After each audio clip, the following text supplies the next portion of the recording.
Hi, I'm John Ficara. Welcome to Ficara Classic, and today we've got the next installment in my series on my crazy 911 Targa limousine. Now, if you didn't watch the last video, which I hope you did, a quick recap.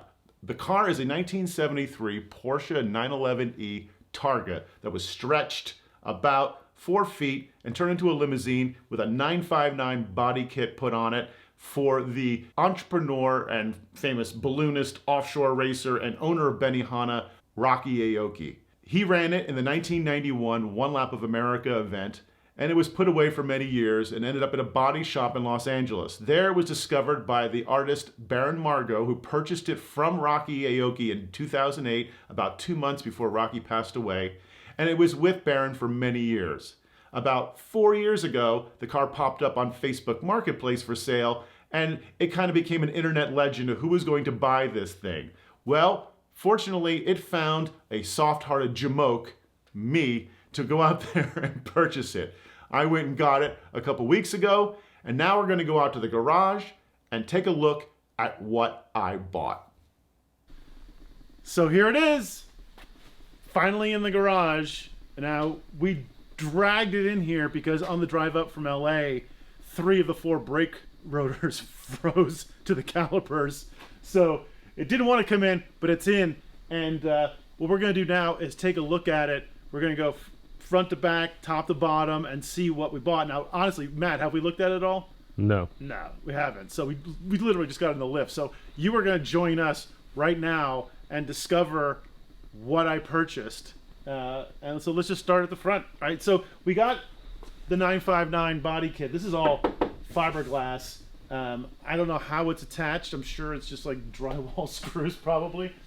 But these kits were available. I'm not sure whose kit it is. We might find out. This is a 911 hood. Underneath there's the original color, which is kind of this, off, I don't know, it's a bluish green kind of a thing. Then underneath, this is a 73 911. Now you can tell a few things, mostly because the VIN number is right here and tells us that it is a 1973 911 Targa by the VIN number.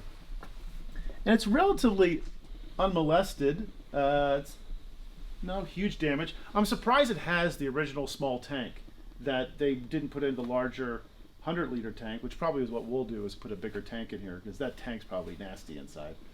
But no real damage. There's a little welding here on both sides. Wow, that's interesting. So we'll look underneath, but I got a feeling that this might not just be 2 911s. This might be 3. This whole thing forward might be a whole front clip. This might have been an accident. It was typical back then. You get the front end smashed up, they would just weld on a new front end. We'll look underneath for that. But it's got the Porsche badge, which Bruce Canepa doesn't approve on my Facebook page. He said to take this off, which we'll see about that. All right. The more fiberglass. This is a standard 911 door, pretty sure. Now, the roof here, this originally had 2 Targas. When it was in the body shop for Rocky and before Baron got it, I understand, is that they sealed this up. I don't know why, but they didn't do a terribly good job. It's pretty nasty, actually. It's just a piece of steel with a few little kind of half-inch box ribs underneath of it. And all the original mounting points for the Targa are still here.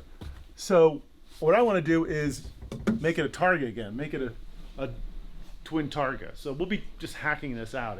It's all horrible anyway. Tinted front window. This is, it looks like it's double tinted, probably because back in the 80s they didn't have a dark enough limo tint, because this is that kind of weird purple tint they had back then. Yeah, the second Targa is actually in here. There it is.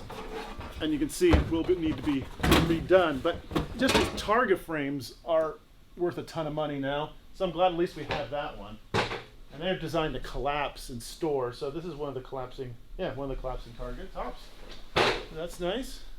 This rear end part, this is standard Targa. This is your Targa rear end.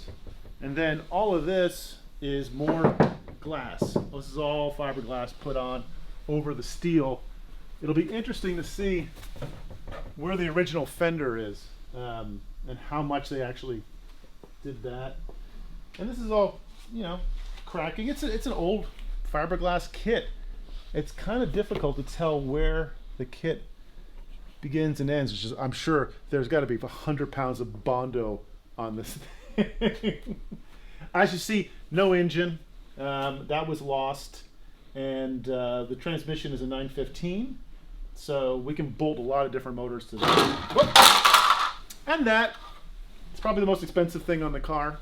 Not anymore, but there we go with that. So that's the top. Let's look inside real quick. Over here, Matt. Let's see what we got inside. And this is the way that looks like Baron got it at gutted, and I think he did all this steel work because that's his gig, as he's the artist. So he built this little bar back here, little doors, and of course, oh, all right, there we go. Let's see. Oh, nice. This is the sink drain, I think. It's got a bucket underneath. Oh, that's for this. You put a water bottle in here and you draw the water with that. That's old school RV style. He made sure, he told me that he put in a couple of ashtrays for it. And then we got a VCR. This is vintage VCR. And I love this. This is one of the drop down little screens. Now this was the bomb 20, 30 years ago or whatever. I mean, people's phones are about as big as this now. But it's kind of cool. Then a piece of, can you get this, Matt? This is a piece of Baron's artwork. Why don't you come around here? Can you see that? So Baron put in one of his pieces of artwork on the wall. We'll make sure that stays when we redo the interior. But back here is some padding. Looks like more stuff he built here. That's the shift linkage in there. This interesting little head rest, which is also speakers, which and then some battings. We'll have to find out what's underneath the floor. What's going to be interesting is when we take off these panels in here, we'll be able to see the stretch up top and the stretch through here. We're going to have to grind all this down, maybe even take off this entire steel panel to see how it's put together. Because really what this is going to be about is seeing how viable the car is as it sits, how safe it would be to drive. Now, I've talked to a few limo experts, and they're like, this looks like a death trap, and it probably is.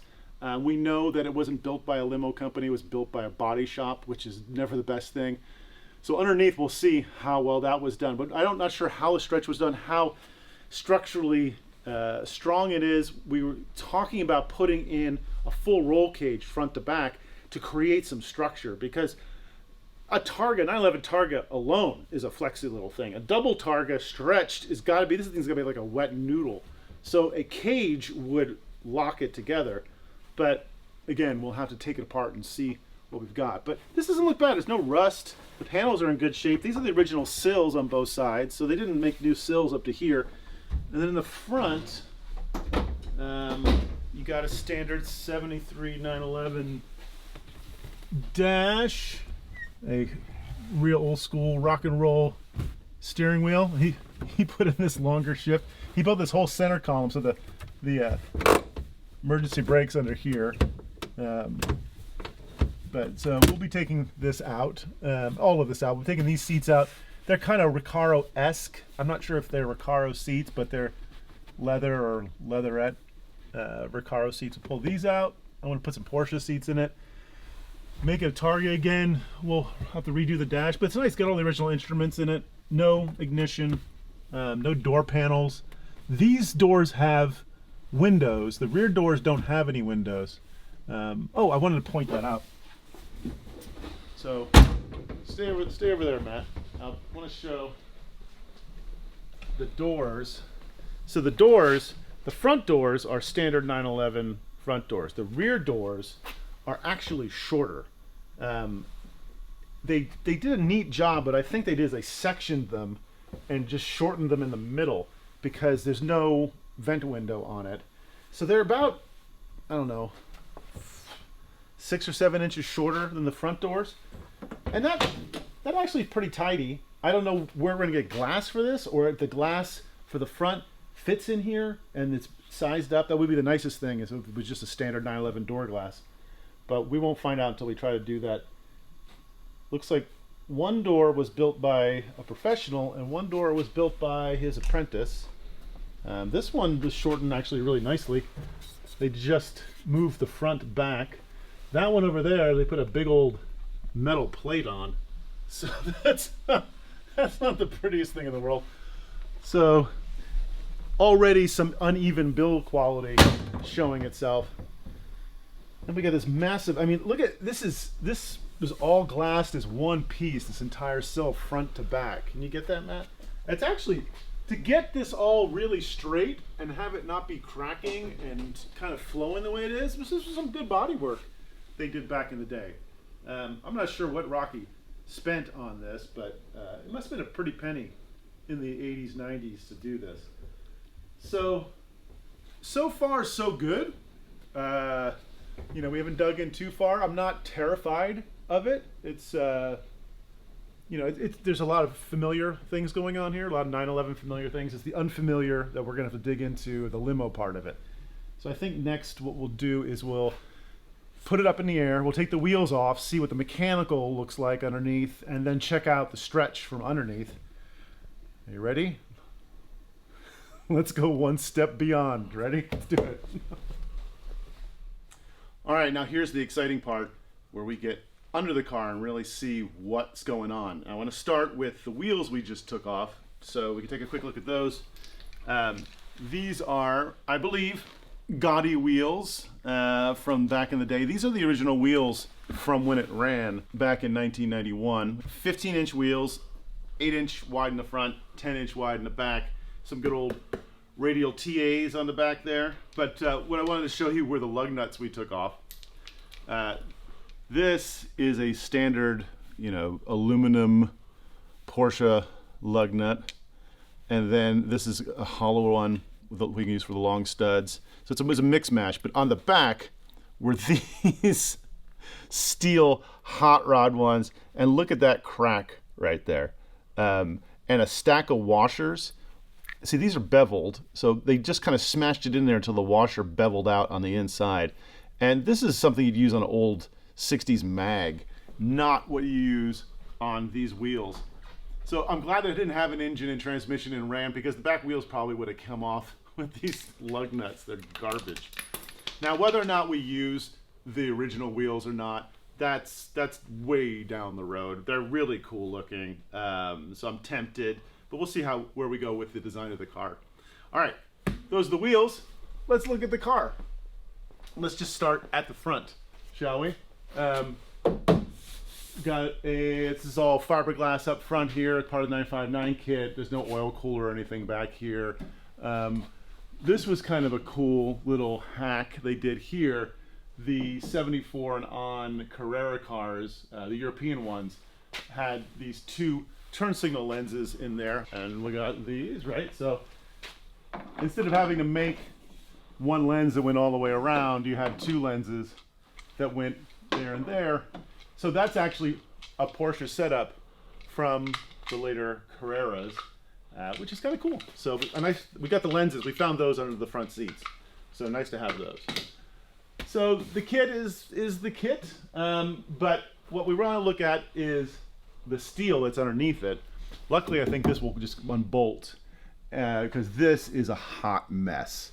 The front pan here, where the front suspension connects to, obviously, they've used it as a jacking point over and over again. It's crushed and bowed out, but we've got these disturbing holes here, and you know, who knows? There could have been something stashed in there years ago, but that's all got to go. We got to tear all this steel out.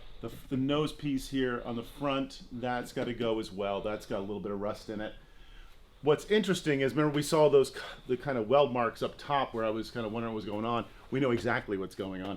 This whole front section here, so if you come in, Matt, over here, you can see the weld mark all the way from the top and it actually goes down through the pan and into here near the fuel tank.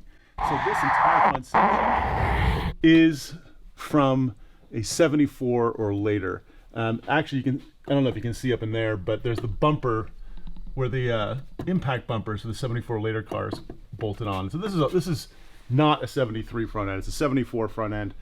Now, one theory I have off the top of my head is that the 959 kit was for a 74 and later car. So maybe they had to weld a different front end on it to make the kit fit, but odds are it was just a crash car and that's what they had laying around. It also explains the different latch up top. There's a 74 and later latch on the front. So yeah, so I think when we replace the steel, you know, we'll probably replace it with 74 steel since it's already what's welded on there. It won't make any difference. But you can come in here again, Matt, and you can see some of the beautiful fabrication work that was done to hold the headlight up. You got a 1/2 inch bar here, you got 3/4 there. It's all just mismatched together. We got some electric horns on this side, there's air horns on the other.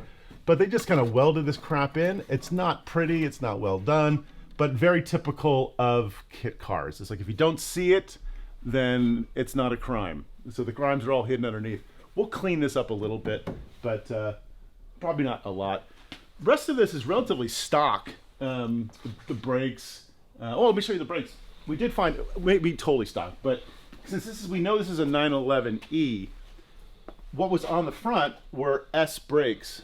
S brakes are one monoblock aluminum brakes. These were the bomb back in the day. These are the later style ones. And the original S brakes were basically the brakes off the 906 Carrera race car, and they adapted those for the S's. So they're, you know, this was high tech. After this came the 930 brakes, which were a derivative of the 917 race car brakes. Those things are monsters. That's what we put on the 914-6 IMSA car. That'd be cool to put on this. That might be overkill, but it would be fun to have some monstrous front brakes on it, since it might, we don't know how much it weighs right now, but it might weigh a lot more than the regular 911. But the rest of this, the discs, the struts, everything else looks dead stock. Now let's get to the part where we look at the stretch, shall we? So here's the original pan. This is all an original pan all the way through to here. And then we've got this. And this is galvanized steel. It essentially looks like something that washed up in a Louisiana hurricane. It's like some part of somebody's shed out back. And it's nice that it's galvanized, it doesn't rust, but you know, the corrugation helps a little bit with the structure, but it is not what I would have used for a floor pan. And then we look at it, and I'm not actually sure how it connects together, because we found a couple of screws, but it's just like caulking. Is it welded from the top? We'll have to find out. But just a lot of caulk, and like it's not held together by caulk, I hope. We're gonna find out. So that comes, this center pan comes across that to the sills of the rockers right here. It looks like all they did was stretch the rockers. And most of the structural integrity from the unibody 911 was from the rocker section, and then there was the shift tunnel down the center. So the center tunnel is missing, so all of that center structure isn't in the car. We'll have to build a tunnel down the center to give this a little bit of strength. But obviously my main worry is, how did they box in and make new rockers? How these sills filled in? And by the looks of it, it's just more galvanized steel.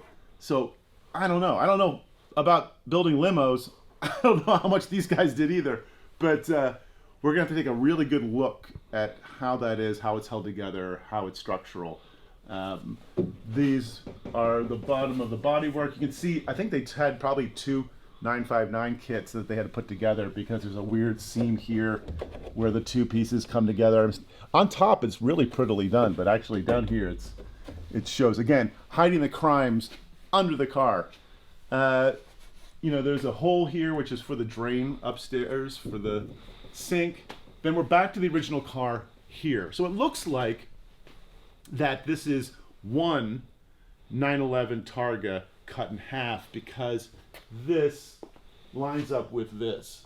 it looks like they just cut the floor and then just stretched it. It's about what? You say, Matt, like a 4-foot stretch? Yeah, about 4 feet. Yeah. So that's a pretty good stretch. I mean, it's not huge, but significant. Then we got, now from here back, we're back to being stock 911. We got the tiny little sway bar, which is all bent. These got bent back in the day. I'm sure that the size and weight of this overwhelmed these sway bars and bent the whole brackets. We have a 915 transmission, which I want to show you something. Now I could act all like surprised, but we looked at this earlier and I already had my big surprise moment. But the number, because I wanted to find out what the number was. The number on the transmissions tells you the year of the transmission and what type it is.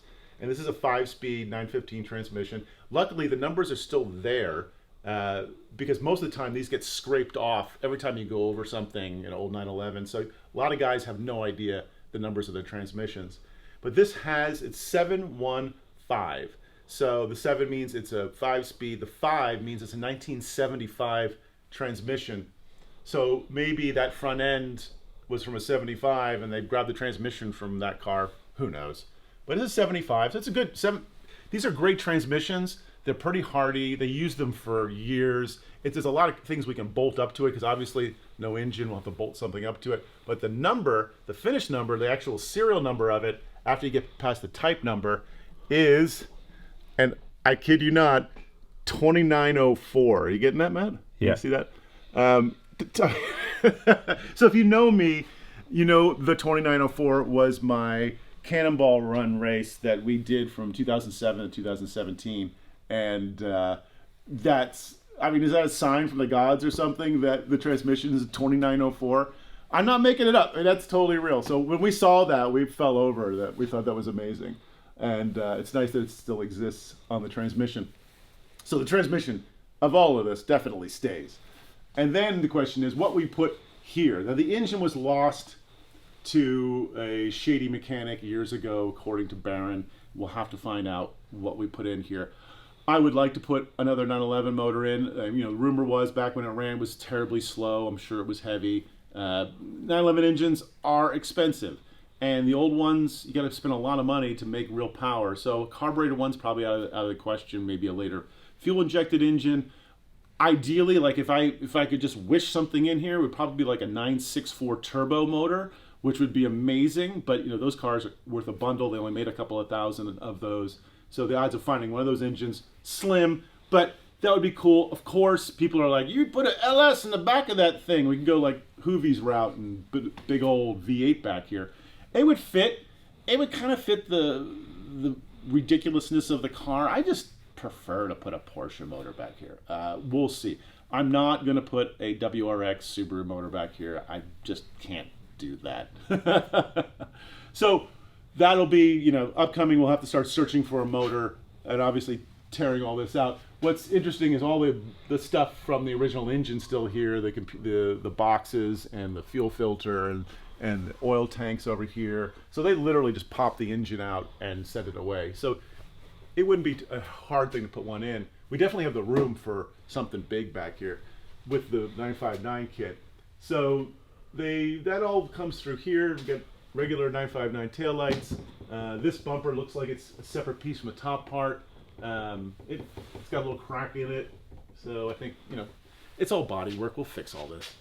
So that really brings us to the point of what do we do with the car? We're going to now take it apart mechanically. We're going to tear out the interior. We're going to see how it was stretched, how it was reinforced, how the whole center section was built.